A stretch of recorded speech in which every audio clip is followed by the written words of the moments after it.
The AI expansion server is the first Phase 5 space elevator part confirmed to be coming into Satisfactory 1.0. But how many parts will there be? Only time will tell. So let's dive into this complex makeup of this fascinating but also rather peculiar creation that is the AI expansion server. Make sure that you do check out these other 1.0 how to make videos, since it might help you out with a few things. As usual, a massive thank you to everyone that has subscribed over the last 24 hours. Without further ado, let's dive into this absolute abomination of a creation. As I call it an abomination, whilst in reality it looks really good. Even just seeing the clip of this thing moving on the conveyor belt is awesome.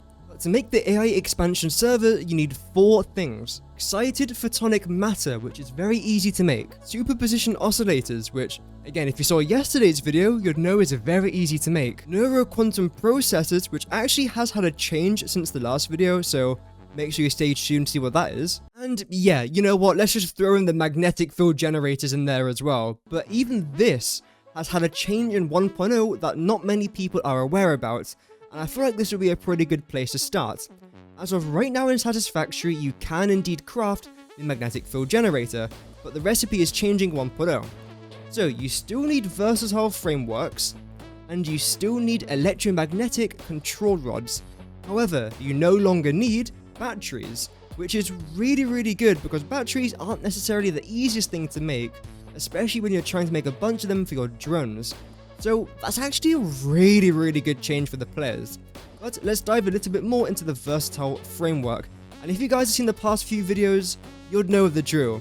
I use quite a lot of alternate recipes such as iron ore and water, which I use quite a lot throughout here clearly.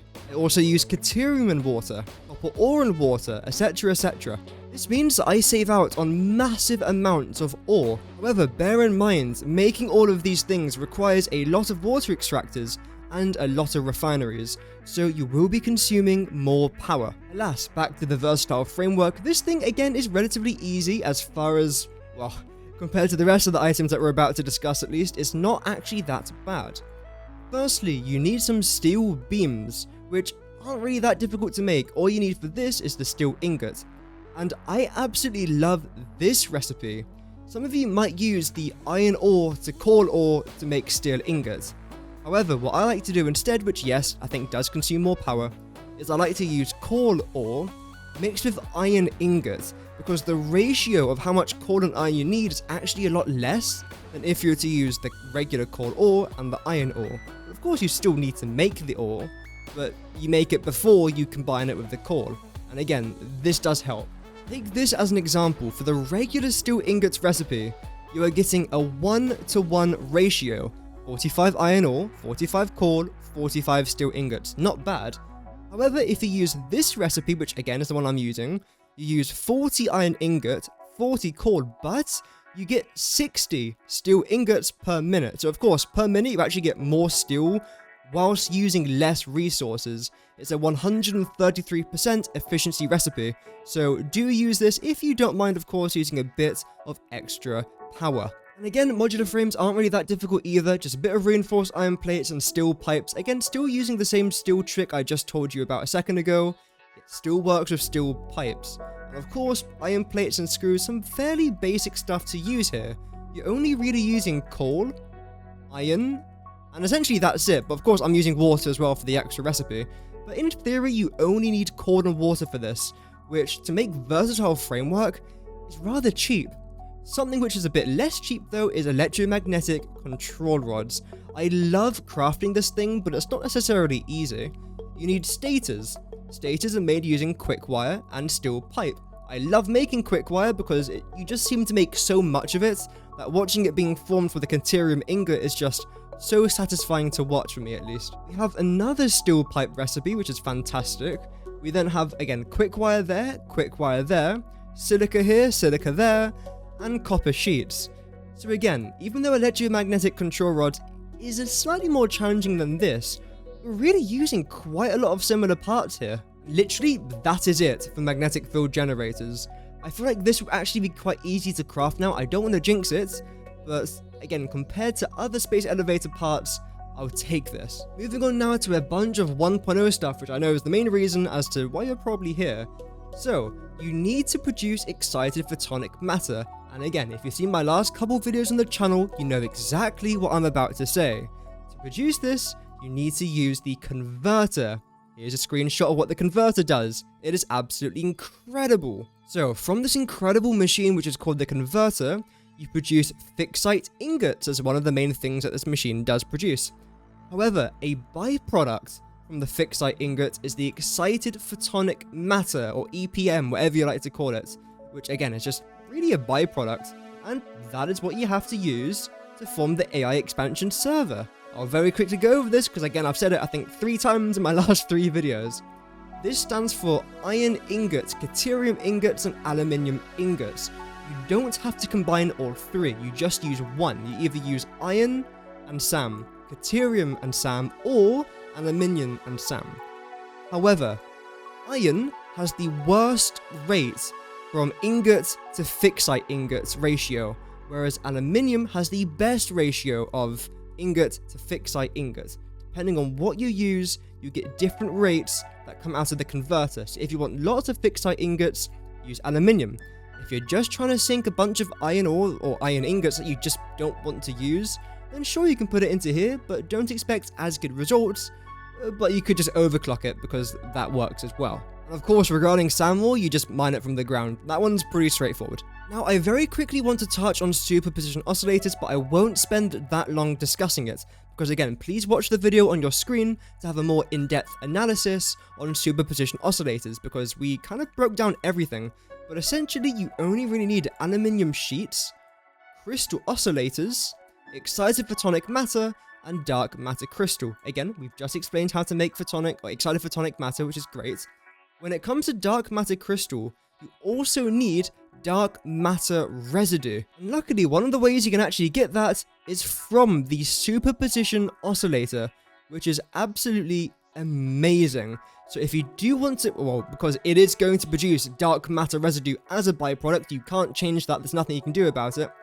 If you want to reuse that, you can always put it back into this machine if you like, because the particle accelerator and the dark matter crystal in particular is most likely going to be dark matter residue heavy. And of course, the other thing you need to make for this is diamond, which is very simple. You make it from coal. That's fairly straightforward. These are the recipes I use for the crystal oscillators and the aluminium sheets. But do take note, you actually get water as an additional resource when you do make aluminium scrap.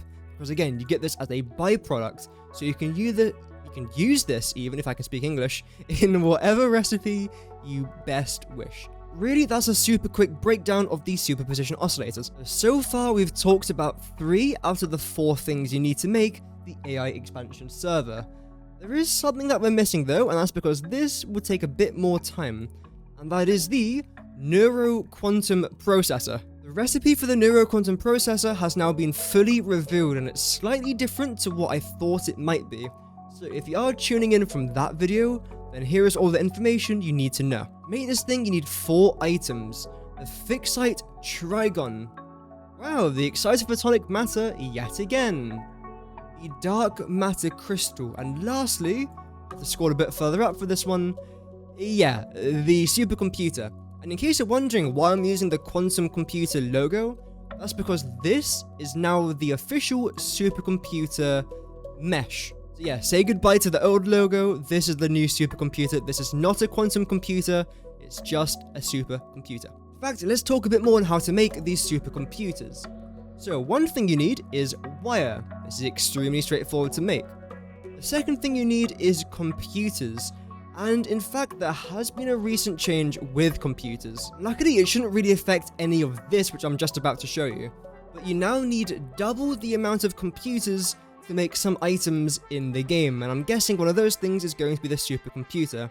That's because they've made one of the recipes slightly cheaper, so now you need more computers, even though the recipe I'm just about to show you doesn't even include the other recipe they changed. That kind of sucks. But either way, to make computers, I like to use the circuit board and crystal oscillator recipes. Circuit boards, very simple, copper and raw quartz. Crystal oscillators is slightly more complex. You need oil to make the rubber, You need, of course, raw quartz, copper, and caterium. But overall, this isn't really that difficult, especially considering I'm going to have dedicated factories making crystal oscillators and making circuit boards. So all I'm going to need to do is just get a train that combines these two and then just shoot it off to a computer factory. So that isn't really that difficult logistics-wise, at least. Now, you might even recognize this next recipe. That's because it's the electromagnetic control rod recipe, which, again, I've already shown you how to make. So this is the second time electromagnetic control rods are going to be used to make this thing. So you could just make double of this, again, depending on what logistics you're going to need and the exact amounts. But it's pretty cool to know that, again, this massive chunk here is something that you're already making, you just need to make slightly more of it. That's another reason as to why I really like this recipe, because it goes hand in hand with the magnetic field generators. And the final thing to make the supercomputers that you need is, unfortunately, batteries. And of course this does require sulfur.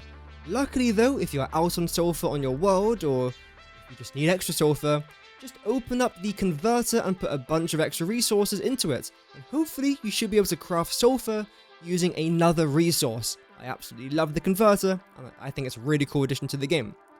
Furthermore, plastic. This is made from crude oil. The reason as to why I haven't got the full recipe here is because you can use whatever recipe you like.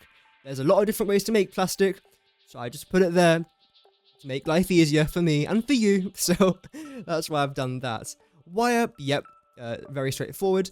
And again, aluminium sheet, very straightforward. And of course, you also get the water byproduct, just like we mentioned earlier when we were talking about this aluminium sheet recipe. Essentially, it's the exact same, so that's, again, something else you're already making, you just need to make slightly more of it. See how everything's working out? I mean, I chose this recipe for a reason. But moving on, again, we have got some of this stuff. I've already talked briefly about coal, diamonds, and dark matter. We've talked enough about this thing today. I think even I'm getting bored talking about it. And one thing we do have to somewhat talk about, of course, is the fixite ingot. I did mention this earlier, but this time you actually need the fixite trigon. So I guess this is rather important. So again, to make the fixite trigon, you need fixite ingots. To make fixite ingots, you have to combine iron, caterium, aluminium, and SAM together. Again, one of the three. And as a byproduct, you then get the excitophotonic matter. And when you combine those four together, you then get the neuroquantum processor. So I hope that's able to make it a bit easier for everyone coming from that neuroquantum processor video. A couple of things have changed, but almost everything we've talked about is still correct. And 7,000 hours later, you'd finally construct the AI expansion server. So guys, let me know in the chat, do you think this is an easy recipe? Do you think it's difficult? Do you think there's going to be other space elevator parts? And if so, do you think this one will be the most difficult or one of the easiest? Do let me know in the comments, because again, I do love reading my comments, and you guys are always quite supportive in there, so it's always a pleasure to read. Of course, a massive thank you to Mao Mao, Jan Machejko, Chaos Rising, and our brand new latest member, Low ! For all becoming members on the channel. Thank you very much, guys. But without further ado, click on the left or right of your screen to see more of my content, subscribe if you like Satisfactory, and I will see you on the next video. Godspeed.